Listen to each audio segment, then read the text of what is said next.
Well, hello there, everybody. I'm Michael Tomasky. I'm the editor of the New Republic, and welcome to this terrific event that we're going to have for the next hour. It's called Worshippers of the Big Lie, and it features three terrific writers and journalists who know a lot of stuff and have a lot of stuff to tell us about the religious right, about the 2024 election, about the rigging of same, the potential rigging of same, and a lot of other things. So let's get to it.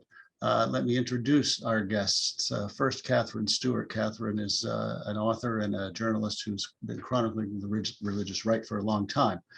Her last book is The Power Worshippers: Inside the Dangerous Rise of Religious Nationalism. And I introduce her first because we're here because Katherine wrote a feature in the February issue of the New Republic. What was the headline on that piece again? The Shock Troops of the Next Big Lie. That was it. That's a good headline. Who wrote that? It was a terrific piece about how people on the religious right are preparing to be just what the headline says, the shock troops of the 2024 election, assuming you know who is one of the candidates. Then we're joined also by Adele Stan. Adele is a longtime, wonderful, terrific chronicler of the right wing of American politics, the religious right in particular. She's written many pieces for us here at TNR, her last one about Steve Bannon. Addie, welcome. And finally, we have David Daley. David also, as a TNR contributor, and his last book is Unrigged: How Americans Are Battling Back to Save Democracy.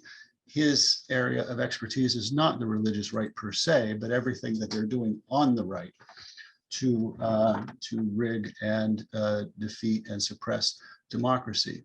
So let's get started. Katherine, let me start with you. I think we should just begin with you describing the piece you wrote for us.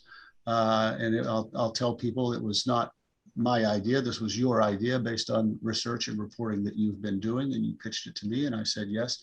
So talk people through the article. Sure. Thanks so much, by the way, for having me on this panel, and I want to thank my fellow panelists as well for participating. For the piece, I traveled to a church in Virginia for a presentation sponsored by a group called Faith Wins. Now, Faith Wins targets pastors with messaging about issues that matter in election cycles and provides them with tools for political engagement. And the event that I attended, it was in Chantilly, Virginia. It was one of a series of similar events that have been held in dozens of churches in swing states. And they reached thousands of pastors. And the goal is really to persuade these pastors to turn out their congregations to vote the supposedly correct way. These kinds of get out the pastors events are not new. Many other organizations hold them, including the Family Research Council's Watchmen on the Wall. Family Research Council is one of the leading policy groups of the religious right. And they've been doing these kinds of pastor briefings for a very long time. The main new thing here is that at that event I attended, there was a so-called elections integrity expert who was part of the traveling show. That person at the Faith Wins event I attended was Hogan Gidley. He's a former member of the Trump administration, and he was marketed as a specialist in elections integrity. And his role was really to kind of spread whoppers and misinformation about the 2020 election. He even repeated some of these lies about Arizona, even after the investigation by Republicans noted that there was nothing there, but he continued to sort of spread that lie. And the purpose of that is not just to kind of stoke the persecution narrative that's really important to the Christian nationalist movement, but also to kind of prepare the crowd for the next attempt to steal an election or to delegitimize the consequences of an election that they don't like, or the results of an election that they don't like. And that's really now a central part of what Christian nationalist groups are doing nationwide. Just for background purposes, just to tell people quickly what Christian nationalism means specifically, and I guess, you know, like how and when it got so intertwined with the Republican Party. Sure. Well, Christian nationalism is the idea that America was founded as a so-called Christian nation, according to a very sort of reactionary idea of it, and the idea that it's sort of it ties the idea of America to specific religious and cultural identities, and it's the and you know it's completely, unfortunately, bound up these days with a lot of Republican Party politics. Um, the people see the Republican Party sort of saw value in exploiting this movement, and they've now really been taken over by it, unfortunately. So groups like Faith Wins, the people running the show were former Republican Party operatives like Chad Connolly and David Barton. And the idea that this is not completely bound up with the Republican Party really shouldn't even be discussed. They pay lip service to being nonpartisan, but it's clear that they were out there mobilizing votes for right-wing Republican candidates. And you asked a really good question about how the Republican Party became so entwined with this movement. And look, I think we can go back to the rise of this movement that you've written about as well, called the New Right. It's a political movement led by people like Paul Weyrich and Richard Viguerie. Adele has also written about this. Howard Phillips, Phyllis Schlafly, they were sort of alarmed by the civil rights movement, by women's rights movements, and they were really alarmed. They thought the Republican Party was soft on communism. They kind of wanted to reignite a hyper-conservative counter-revolution and drag the party to the right. So they engaged with these pastors like Reverend Jerry Falwell, Jim Robison, Pat Robertson to sort of popularize their message. And much of that process happened in the 1980s and 1990s, along with the creation of the moral majority and so forth. But I actually think that there's something kind of inevitable about this. People often misunderstand Christian nationalism if they think it's just about pushing a set of policies like on abortion or same-sex marriage and things like that. This is a leadership-driven movement. It really wants power because they're really after kind of comprehensive systemic changes in the way our government is run and the way our society is run. They can only get that by achieving political power. So they're not just satisfied with a few compromises or wins on some of these so-called cultural issues. They want to have control of the political system, the courts, and they want initiatives. I think a lot of it is about money. They want like a lot of their initiatives, like religious schools, to be funded on the public dime. And they can really only do that by taking over a political party. Let me ask you one more question along these lines before we'll move to Adele and David. But I'm sure you read, all of you read Jane Mayer's piece on Ginny Thomas last week. And after reading that, I went and found a video clip of a man she mentioned in the piece named Jerry Johnson, who's involved with the Center for National Policy, which you mentioned, Katherine, in your article.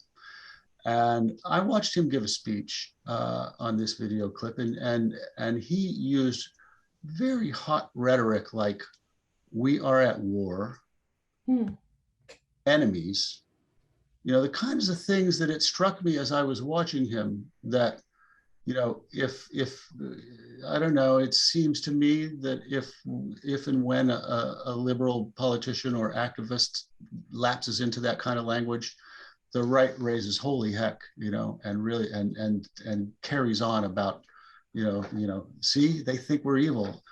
But I was struck by Johnson using this language. Do they talk like that a lot at these things? You go to these things.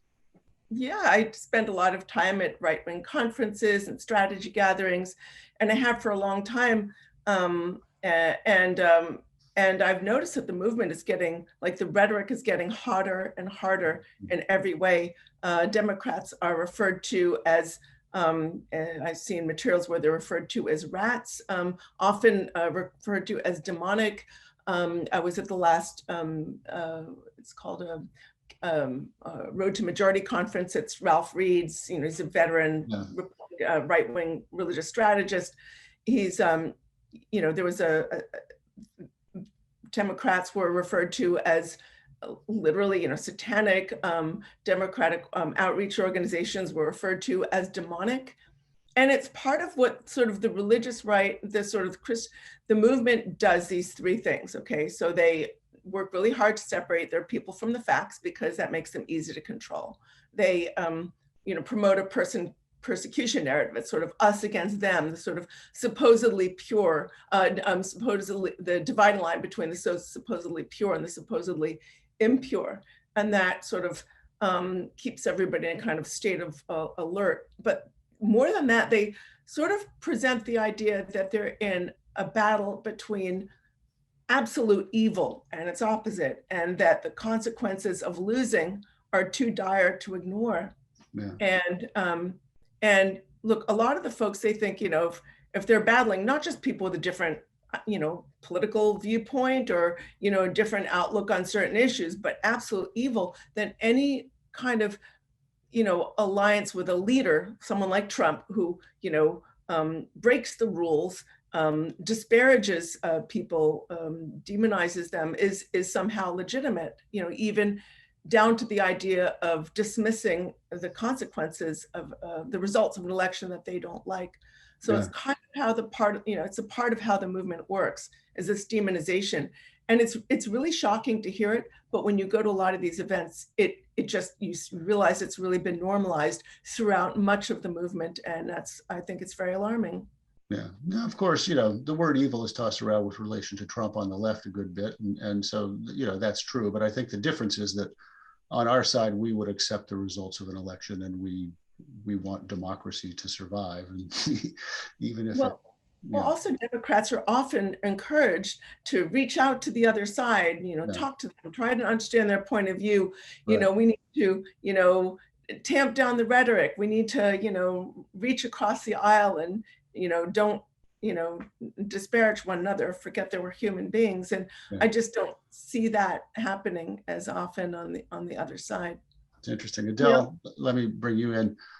You've covered thousands of these things, and so I'm sure you have a lot of firsthand testimony along these lines as well. Why don't you just talk about that a little bit? And I guess I just wonder, has after Trump, how did things change in that world? Well, sure, and thanks for having me to be part of this great panel and to talk about Catherine's important piece. I mean, I would agree with Katherine in that the current Christian nationalist movement really does find its origins in the new right and in the religious right. And really, the religious right was a project of the new right, right? These guys like Richard Viguerie, who was an organizer and a founder of the Heritage Foundation, like Howard Phillips, who was really just an organizer who was kind of a crank, a conservative crank, but a Christian Reconstructionist, and Richard Viguerie. They basically hired Jerry Falwell because they were two Catholics and a Jew who needed to find a majority among conservatives. And the place where they could do that was in the white evangelical community, which of course was strongly based in the South and was in deep opposition to school desegregation and later women's rights. Because what is the religious right? It is a white patriarchal movement. And that gets to the power angle of this whole thing. Now, what they really set out to do was to change the DNA of the Republican Party by taking over the party at the local and county and state levels. And that's how we wound up with these the red states with the red state legislatures. So it was a very coldly plotted power movement. Now, did the leaders believe the various religious tenets they claimed to? Some did, some didn't, probably. However, it was really a brilliant way to put together a coalition. Now, since Trump It used to be that as members of the religious right rose to political power, or that politicians rose to power who were accessing the base of the religious right, that those leaders had to emulate the expressed values of the religious right, whether it was, it was being faithful to your wife, and not having abortions, and being quote unquote pro-life, which is really anti-choice. You had to at least in a performative way execute that. And so we see sort of in the transitional figures of Sarah Palin and Mike Pence, that kind of that kind of persona. Palin was a little more wild, but she's Pentecostal, and that has a different cultural expression than, say, the Baptist religious right. I'm getting too in the weeds, but anyway, you used to have to emulate this stuff. Right. With Trump, it was just a path to power. I mean, I think Sarah Posner has laid this out really well in her book Unholy, but it was that, okay, well, he's a bad dude, but he's our bad dude, and he's going to give us the policy measures that we have been imploring, the Supreme Court justices we want, the anti-choice measures, all of that stuff. And as both Posner and Katherine have written about, is that they deemed this under the rubric of King Cyrus. He was their King Cyrus, who was, not a believer. But he liberated the people of ancient Israel. So that was a change. That was really naked transparency of a sort of what kind of a power game this has been. The Cyrus thing was like finding an Old Testament narrative to retrofit and to make Trump fit into, right? And sure, but that's the great thing about the Bible, right? Yeah, right. Big menu. You can order whatever you want. Right.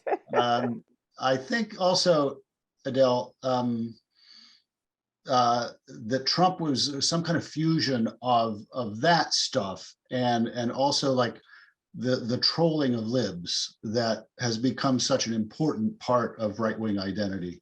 I think that's correct. And also a sort of post-Calvinism, in that, the Calvinist strain of the religious right tells us that people who have the resources have them because they're good people, or because they were anointed in some way, right? Yeah. And that's the whole Norman Vincent Peale kind of a strain of Christianity that Trump, at least, nominally, was part of. But in terms of the trolling the libs, of course, I mean, that's just so delicious, right? Somebody who feels that he can break all of these norms of polite discourse that you yourself might never deign to do because, you want to be a good Christian. But here he is saying what you know to be the truth. You just wouldn't say it. Yeah. Okay, time to bring David Daley in. Thanks to you also for joining us. As I said at the top of the cast, the religious right isn't necessarily your expertise, but the political right is very much your expertise in terms of what they're doing with gerrymandering and rigging the vote and all the rest of that. Is this right, this religious right that Katherine and Adele are talking about, they're pretty instrumental players in what you study as well, are they not? Oh, most certainly. And thank you for having me be part of this. I've admired Katherine and Adele for a long time as well, so it's a pleasure to meet you all.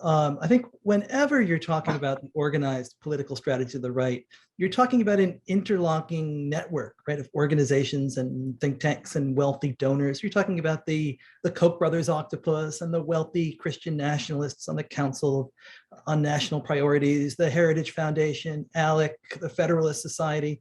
They play a very long game. They don't give up. And majority rule and other tenets of American representative democracy are not their guiding principles. There's multiple strains of religious, corporate, institutional right DNA that kind of link them all. And modern voter suppression relies on all of this. It relies on federal society and heritage, on the transformation of the courts, the lockstep messaging of the media conglomerates that are tied to CNP, the thought leaders from various organizations, the grassroots muscle and voter data supplied by the religious right. ALEC, of course, for the model legislation on voter ID and other increasingly surgical efforts to build barriers to the ballot box that we see coming out of state legislatures around the country. And you can trace all of this back to the beginning days of the new right? You can trace the beginning of the voter suppression movement back to a speech that Paul Weyrich gave, in 1980 in Texas, and Pat Robertson is there, and Phyllis Schlafly, even Ronald Reagan, and he tells the crowd, now, many of our Christians have what I call the goo-goo syndrome, good government. They want everybody to vote. I don't want everybody to vote. Elections are not won by a majority of people. They never have been from the beginning of our country, and they are not now. As a matter of fact, our leverage in the elections, quite candidly, goes up as the voting populace goes down. And I think that's a pretty honest articulation of the problem, but also the project for the religious right. The recognition that the religious right is not a majority, moral or otherwise, and that it's to their electoral advantage to have fewer people vote. And those numbers for them have only gotten worse over the years, right? As the number of white evangelicals has continued to decline. So in many ways, this is, as Katherine said, this is a power game. This is about how do you move the levers of power in your advantage by any means necessary in many ways. Sometimes that is very tactical. Phyllis Schlafly understood this in exactly this way. She once noted that the reduction in the number of days allowed for early voting is particularly important because early voting plays a major role in Obama's ground game. Democrats carried most states that allow many days of early voting. She's talking in 2009, right after the Obama victory, right? So you're talking about a Democratic sweep. You're talking about the nation's first Black president, emerging Democratic majorities, decreasing numbers of white voters, a Black president elected by a multiracial coalition. And you have savvy Republican strategists recognizing that year after the 2008 election that as historic as that was, the 2010 election could be even more consequential because it was a census year and then a redistricting year. And you've got those Republican strategists who hit on a redistricting plan called Red Map, the Redistricting Majority Project. And I would say that this really helped remake our politics. It's the takeover of swing state legislatures in Pennsylvania, Wisconsin, Georgia, Arizona, Florida, Texas, Michigan, North Carolina, chambers that have not been given back.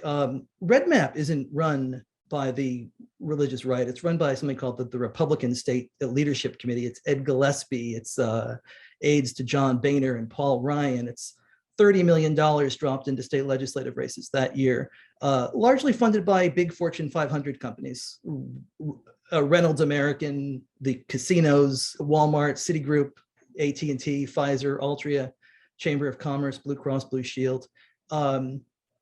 This is what in many ways helps build the Frankenstein monster that turns into Trump, that pumps extra life into the religious right, because the districts for Congress and for state legislature that these maps created, they don't look like the changing nation.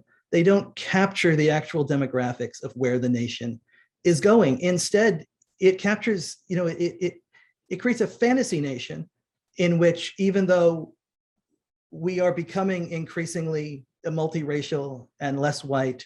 You create a nation instead where white, rural, older, conservative America still holds power.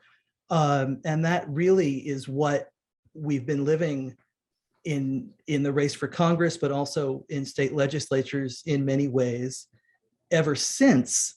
And then I think the other kind of key pivot point there comes in June of 2013 with the decision in Shelby County versus Holder that really eviscerates the key preclearance protections of the Voting Rights Act, and then allows all of those gerrymandered legislatures to go on and enact the kind of voter suppression bills that we have seen since then. And so in many ways, all of this, again, is reinforcing each other. All of it is building the dream of Paul Weyrich, right? The ability to hold power without having a majority of voters, and then the ability to enact through those state legislatures the kind of dream policies that they would have ever imagined to see, whether that's on reproductive rights, whether it's the battles on critical race theory we are seeing right now, whether it's the Don't Say Gay bills in Florida, whether it's transgender bathrooms in North Carolina, funding of religious schools. All of this, again, really reinforcing each other. And tell people, and this has not to do with the religious right per se. We'll return to that when we go back to Katherine, but this is important for people to know. Tell people, like, what percentage of the total vote for the House of Representatives Democrats have to win 218 seats, that kind of thing, because they've really figured this out, the way they draw the districts, and how many more Americans 50 Democratic senators represent than 50 Republican senators, and all that sort of thing. No, it's very true. I mean, in 2012, Democratic candidates for the U.S. House win 1.4 million more votes, but Republicans hold on to the chamber 234-201. Regardless, Democrats managed to win back the House, and in 2020 they held it, a 5-seat advantage in the House that they won with an advantage of 4.7 million votes. When Republicans had a similar advantage in 2014, they won by 4.3 million more votes. They carried 247 seats. So that really is, just how different it is. You have 50 Democrats and 50 Republicans in the U.S. Senate, but those 50 Democrats represent 41 million more people. If you were to add up all of the votes received by Democratic and Republican candidates over the last 3 cycles, that would represent every senator in this Congress, the Democratic candidates received 26 million more votes nationally over that period of time. And so you've had 2 presidents over that period elected despite not winning the popular vote. Those presidents and those U.S. Senates have confirmed 5 of the 6 Supreme Court justices that make up the current conservative bloc. But this matters in state legislatures as well. I mean, after the 2018 election, you had 59 million Americans living in a state in which one or both chambers of the state legislature was controlled by the party that won fewer votes. And, spoiler alert, all 59 million of those Americans lived in a state in which Democratic candidates won more votes, but Republicans held on to the chambers nevertheless. And so, in many ways, this is a fantasy politics Paul Weyrich, never dreamed of. Yeah. It's all, those are just amazing numbers, shocking numbers. So Katherine, I want to bring it back to your piece and tell people about some of the folks who are characters in your article and are prominent figures here. I'm thinking of Connolly from South Carolina. I'm thinking of Barton. I think the Barton family, I mean, this goes way back, right? They're related to Bruce Barton from the 1920s, aren't they? The guy who wrote the book about Jesus as a businessman? Whether I'm right about that or not, I mean, the Barton family is a prominent name here. So talk about some of these people and the role they play. Sure. You know, David Barton and his son were on the tour when I attended. David Barton had lost his voice, so his son was taking over for him and speaking in his place. You know, David Barton is really a good example of how truth and fact and evidence are really irrelevant to this movement. His work has been exhaustively debunked from when he started attracting attention in the 2000s. He's a sort of one of the most prominent, I would say, Christian nationalist myth makers. He you know, tells the stories that the movement leaders want to hear about how America was founded as a so-called Christian nation, and our founders were all supposedly conservative Bible thumpers. And his work has been exhaustively debunked from when he's, you know, first started to attract attention, including one of his books was withdrawn by Thomas Nelson Publishing, his a Christian publisher who had never done such a thing because they said it, you know, lacked, you know, it seemed to lack evidence for a lot of the claims he was making. And that was kind of a shocking thing. But, you know, I mean, no one with any historical training or expertise takes his work terribly seriously, but that's had absolutely no effect and in no way has prevented him from rising to the top of the Christian nationalist world. And that's because, again, he tells the movement leaders the story they want to hear, which is that the US is a Christian nation as they defined it, and that it's founded by Christians for Christians and properly belongs to Christians of a supposedly biblical variety, and that's it. So he has a lot of connection to the movement. And as you said, you know, in my book, The Power Worshippers, I actually call him the Where's Waldo of the Christian nationalist movement because he sits on so many boards and serves an advisor at so many places. So he's been a steering committee member of Project Blitz, which is this vast legislative initiative, sort of like ALEC or Americans United for Life. They were sort of crafting and model legislation and then sending it out to different states so that all of a sudden you've got, you know, In God We Trust bills in 30 states, you know, that mandating there has to be In God We Trust sign in all public schools or courthouses, even on police cars. He's been an advisor on the State Board of Education Curriculum Committee in Texas, a consultant to the Republican National Committee. He's worked with the American Renewal Project. In an earlier time, I believe you've written about this, Michael, he served with Newt Gingrich as a co-director or coordinator of a group that was called Renewing American Leadership. So he's done all of these different things. But here's the thing to understand about him, his politics are really extreme. Like on the surface, it might look like he's just a sort of political operator working within the existing democratic system or just one voice among many in a sort of noisy public forum. But he's committed to a really extreme and anti-democratic vision with people with the supposedly correct views, the supposedly correct biblical views rule over every aspect and sphere of society. So he's part of this initiative called Truth and Liberty Coalition. It's very explicitly Seven Mountains Dominionist. For those of you who aren't familiar with what Seven Mountains Dominionism is, it's the ideology that says Christians of a certain variety, frankly, which I think most American Christians would not recognize as their own variety of Christianity, but certain types of Christians should rise to the control of the seven spheres or mountains or molders of culture, including government, the law, education, media and entertainment, things like that. So so I think that's interesting. I mean, he also has significant fundraising capability. A lot of his connections are in fact with the purse strings. So the Lindsay family, which is one of the, I would say the funders of Faith Wins, which I wrote about in that piece.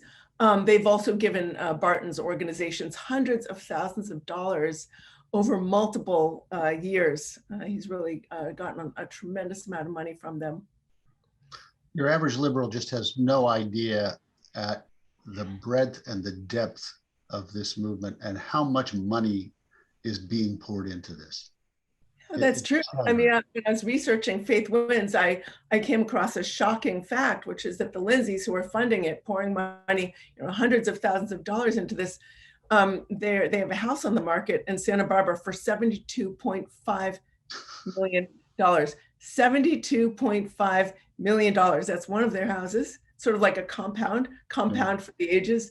And it's really extraordinary. It's just a lot of money. Oh my God. But this is the thing. The movement is funded by a number of very wealthy individuals and family foundations. It also derives a lot of money from donor-advised funds like Donors Trust or the National Christian Foundation, which I believe they donated. It's like $1.5 billion. I don't know if it was last year or the year before, but I think they just control a tremendous amount of money. So when you put the money into it, you can't really see where it's going because it's donor advised, and a lot of that money goes into focus on the Family Research Council, Federalist Society, a lot of these sort of leading groups of the movement. And there's one other thing I want to say about this. People sometimes ask, like, who is sort of the leader of this movement? There's not a leader. It's really it's a leadership driven movement. It's not driven by the rank and file, but even more than that, it's organization driven. So there are multiple organizations that coordinate their activities, often through some of the leading networking groups, such as the Council for National Policy, of which Chad Connolly, who is another sort of leading figure in the Faith Wins initiative, he's a very active member. Betsy DeVos's father-in-law, Rich DeVos, said that the Council for National Policy brings together the so-called doers and the donors of the conservative movement. And it's so I think that a lot of times people mistakenly look at the movement and try and define it by the sort of attitudes of the rank and file, but they're not the ones setting the agenda. Yeah, really interesting. Adele, let me flip the conversation around from people behind the scenes to people in front of the scenes. Okay. So who, in terms of politicians, besides obviously Donald Trump, who are the politicians, the senators, the members of Congress, who are most important to these people? Who would they walk over hot coals for? Who would they walk over hot coals for? Well, I think that Ron DeSantis is certainly having his moment, the governor of Florida. And of course, Florida, as David will be quick to tell you, is a very important electoral state, right? No coincidence there. And whether or not they would walk over hot coals for Greg Abbott, the governor of Texas, he's certainly trying to entice them to do that. Ken Paxton, who I believe, what is his position? Somebody correct me. Is he the lieutenant governor or is he? Lieutenant governor. Yeah, he's lieutenant governor. Yeah, They would definitely walk over some hot coals for that guy. And he's kind of next in line to the governorship, or at least he would want his followers to believe that. In Congress, I mean, Josh Hawley, the guy who did the fist bump, raised his fist for the, they love that guy for the January 6th insurrectionists, he's one of the big ones. We have, and even some of the QAnon types, such as Marjorie Taylor Greene and Lauren Boebert, they definitely attract religious right followers. And there is a real overlap between now some of the guys who do a lot of the YouTubing on the religious right and the QAnon movement. You find a cross-pollination of the kind of conspiracy claims. So, I mean, I think that what you're going to see is kind of a follow-on from the Trump kind of phenomenon where it really has to do with what you're promising, and who you're going after. And in terms of and that harsh language that Katherine was talking about, I mean, it's easy to kind of laugh when these guys are talking about so and so being a demon, or Obama smelling like a demon, or whatever it is that they're saying. But a lot of these sects and cults that are part of the broader religious right, I mean, Mhm. to these folks, demons are a real thing, right? It's not like, you know, when you and I use the term demonize, we're talking euphemistically, or we're talking in a simile or a metaphor. These people believe that there are creatures that permeate the spheres that are demons. And if you are a demon or embodying a demon, what's to stop someone from righteously killing you even, right? I mean, so this is how you're getting to this. There's different angles into this rhetoric, right? And the Christian nationalism piece of it is the 7076 rhetoric, right? And which again is violent rhetoric. Then there's all the rhetoric about a new civil war, as if the last one was, somehow something that was a good thing, and the wrong side lost. So I think that this will continue to be an evolving narrative, but I would definitely put, now Jim Jordan isn't, any kind of righteous Christian, but I bet there's a lot of religious right people who would walk over coals for him. Oh, no doubt about that, Right? especially once he becomes chairman of the Judiciary Committee. There you go. Yeah, that's happening, folks, probably. All right, now, Dave Daley, let's move to some news, because I want to get to some viewer questions here in a little bit. You track the gerrymandering and the new districts probably about as closely as anybody this side of that other David called Wasserman, and probably as closely as he does. What are you seeing? I think this has been a really brutal cycle.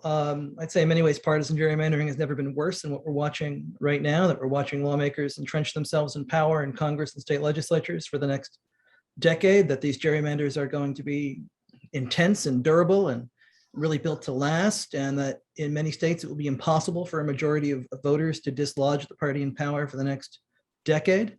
I think that there's a bunch of big factors and takeaways. First is that inaction by the federal courts has made things worse. The decision in Rucho versus Common Cause that effectively closed the doors to partisan gerrymandering claims in federal court has given lawmakers a green light and no speed limit on the advantages they can give themselves. This is also the first redistricting cycle since the Shelby County case ended pre-clearance protection to the Voting Rights Act, which has allowed states like Texas and Alabama and Georgia and others to enact maps without first winning approval of the Department of Justice. It's allowed lawmakers to reduce the political power of minority voters, even in states where they're driving population growth. Two, you've got the closely divided nature of the US House right now. You only have 5 seats that separate the two parties. So it's made it so that every district matters, and it's heightened the importance of redistricting. I think it's entirely likely that these maps that are being drawn right now alone could determine the future balance of power in the House. As a result, you've got both parties working to maximize their gains, protect their own seats, and also dramatically reduce the number of competitive seats out there. Commissions and other reforms that were won by voters 2018 to 2020, almost always with overwhelming success across party lines, really had mixed success this cycle. Citizens commissions with strict criteria did the best, but commissions that included politicians or political appointments really met with bitter partisanship and broke down.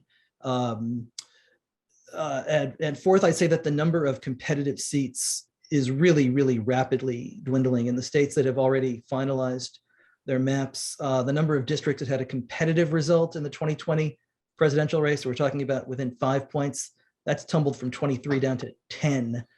And that really matters because there's so few districts that currently vote for one party for president and the other for Congress. There's only 16 crossover districts left in the country. So when you've got competitive districts that disappear, party primaries among base voters really become the elections that matter the most. Republicans had the most opportunity over the course of this cycle. They controlled more states than Democrats where there was the ability to gain seats. So Texas and North Carolina, Florida, Georgia, for example, and they have really used that power there for two things. I think that they've given themselves a net gain of seats, but they've also used these lines to try to hold back the kind of demographic changes and the multiracial population growths that's been happening in many of those states.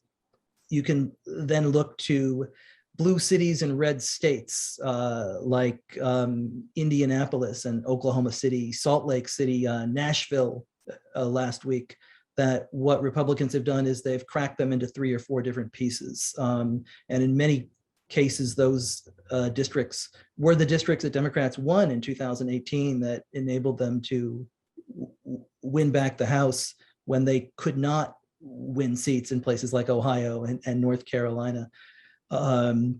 Democrats have certainly this week in New York, in Illinois, in Oregon, attempted to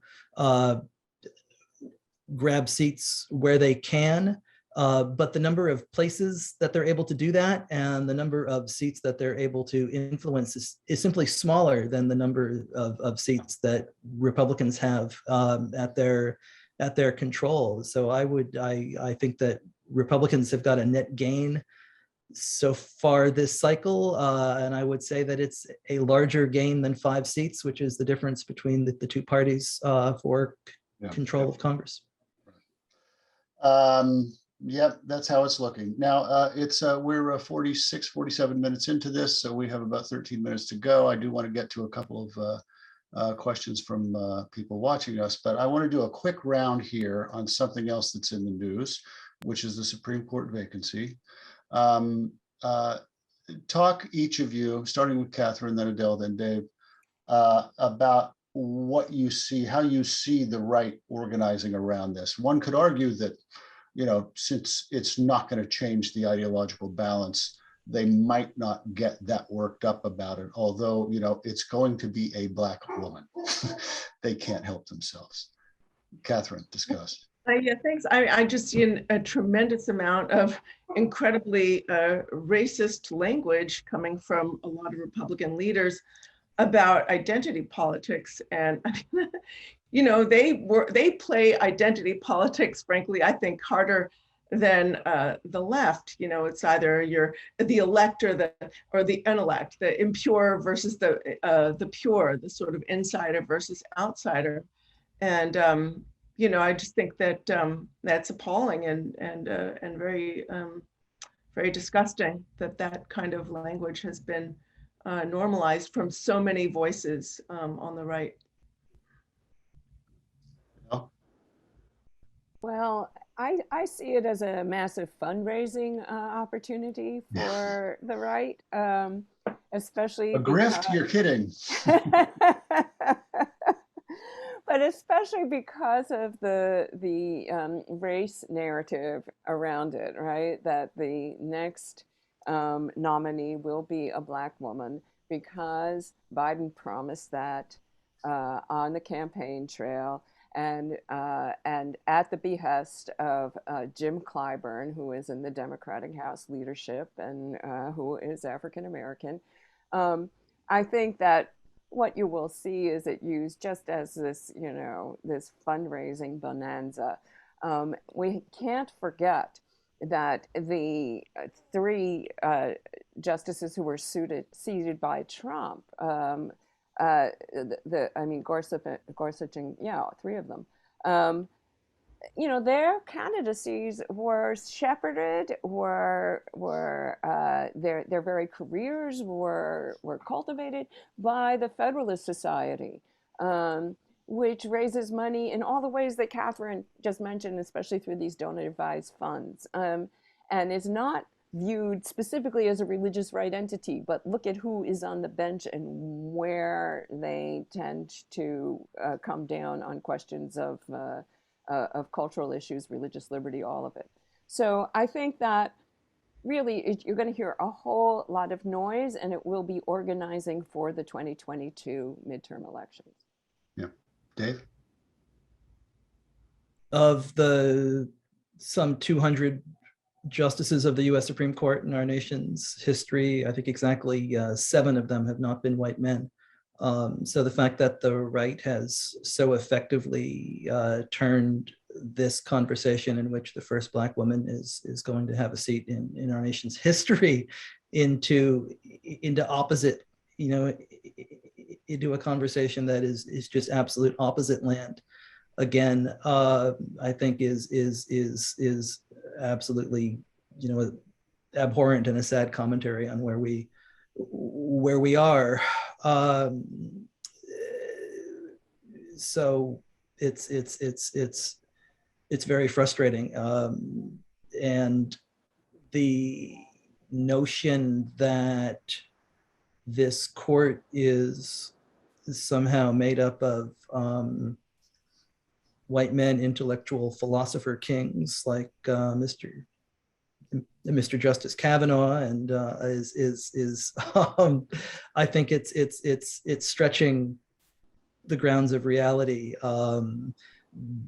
and perhaps it is another sign that really what we need to do is increase the number of people who serve on this court in the first place, and then perhaps we can debunk the idea that somehow these are robed philosopher kings of greater intellect than the rest of us.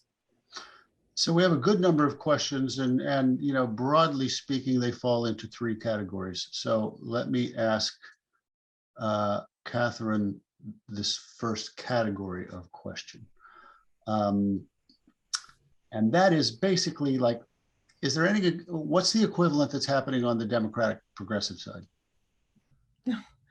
Well, there a lot of people talk about the religious left as though it's somehow a sort of equivalent of the religious right, but it's not. The religious, I would say, left, or moderate, progressive left, there is religious opposition to the religious right. There's actually an initiative called Christians Against Christian Nationalism. You have folks like Reverend Barber and the Moral Mondays movement, initiatives like Vote Common Good, which try to harness the energy of moderate and progressive people of faith to oppose religious nationalism. But it tends not to be candidate focused. I don't think if you're looking at the money, there's like no equivalent whatsoever. It tends to be about, talking about values, values that will help American families succeed, and values of decency, and treating one another with respect. And often it's, the politics of messaging and marches and things like that. Whereas on the religious right, it's really the politics of power. It's incredibly candidate specific. It's all about turning out the vote in disproportionate numbers. And, look, in a country where 40% of people don't vote, it doesn't take a majority of the country to dominate in elections, especially if you add in gerrymandering and all the other voter suppression nonsense that we're seeing. So, yeah, there's really not an equivalent on the other side. Yeah, there is not. Eddie, the second category of questions that's coming our way is what can be done to counter all this? Like if I gave you $10 billion and a magic wand, what would you do? Oh, I want it.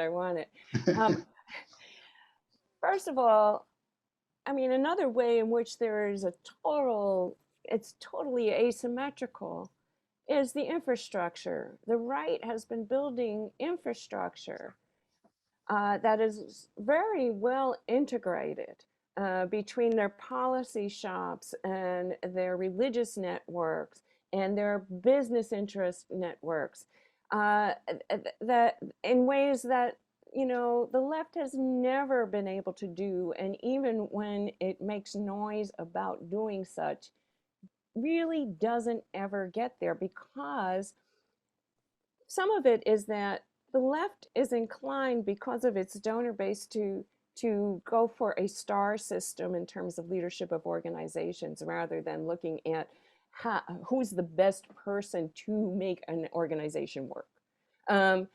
But also, I mean, the left has just been at it a lot less longer, a lot less long. And the other thing is that when we do try to say, oh, look at the right is doing, we should do that, we tend to not recognize that our people are not their people and their people are not our people. And you can't tell our people what to do. That's just the nature of a multicultural coalition. You can't be out there just being hierarchical and saying, this is what you got to do. And so we do have a more complicated issue, movement building. It's more complicated. It needs to become less siloed.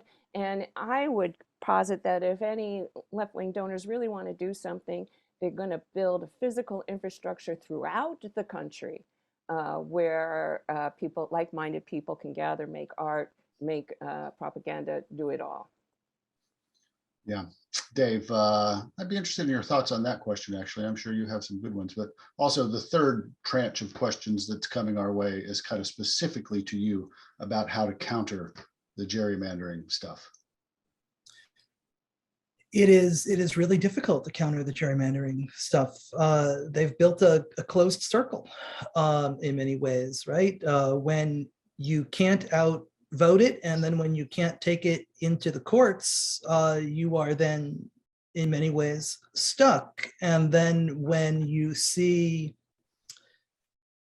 the additional laws that have been then passed that make it even more difficult for majorities of voters to win a majority of seats. You're talking about, voter ID bills or precinct closures or all of these efforts that, in many ways go back to this original religious right project that we've been talking about, which is how do you hold power when you are not 50% plus one? And they have really leaned into this over the course of the last year and a half. And the consequences of the big lie that Donald Trump did not was the winner of this election, unfounded, untrue. But it is enabling now all kinds of legislation in states driven in many ways by the religious right, as well as by the conservative right, to try and hold on to power with fewer people. And so, I think we're in for a really dangerous period of entrenched minority rule that it's going to be, I hate to end this on a downer note, but I do feel like we're looking at a moment in our politics that none of us have really lived through before. And that when we say it can't happen here, in many ways it is happening here and right now before our very eyes. And we've got perhaps until November 2022 to try and figure out some structural fixes around this. But we've not done a very effective job of getting around the problem of the courts and the filibusters and these other structural inequities thus far. Well, that's a good lead into our last question. We're going to do one quick last round where I'm going to ask each of you to take 30 seconds or so to just drive home the main point you want the people watching us to take home with them today, but also to answer this question from me.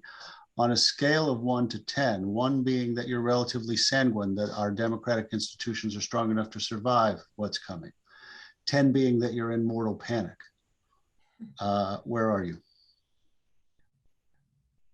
I'll start.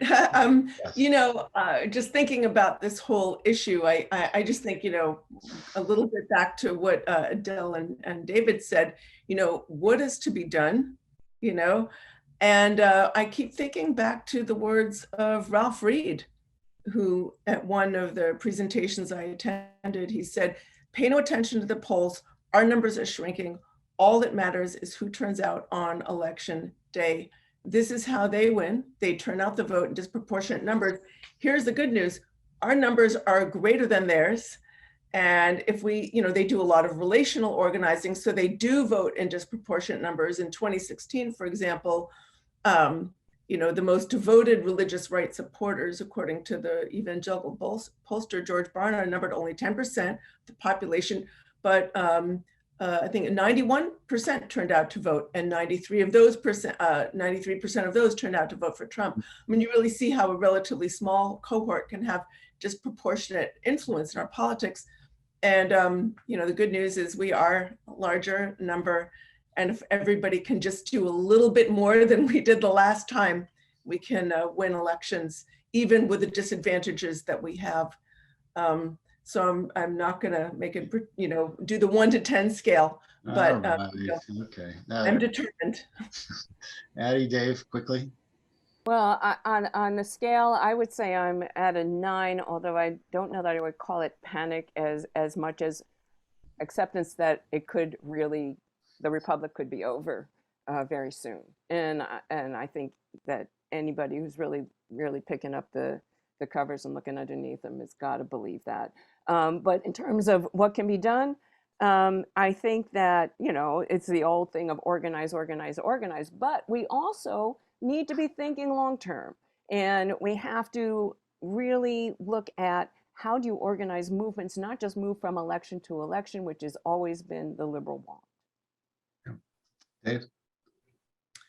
No, I'm in the same place. I'm a solid 8 or 9 on that scale. I think that this is a 5-alarm moment, and that we're running out of time, frankly, to fix things before the power will be in the hands of those who have no interest in fixing it, and who have in fact been involved in a 5 or 6 decade now project in order to take this control and to be able to hold power from the minority. We are becoming a multiracial nation. The question before us is whether we will be able to become a diverse, pluralistic, multiracial democracy. And we've perhaps never really been able to answer yes to that question. And I fear we're still not headed in the right direction. That's our work. And that, incidentally, is the work that we're trying to do at the New Republic, day in, day out. Come check us out at TNR.com and see for yourself. Thanks for watching. Thanks, Katherine Stewart, Adele Stan, David Daley. Great conversation, and thanks everyone for watching us, and good afternoon.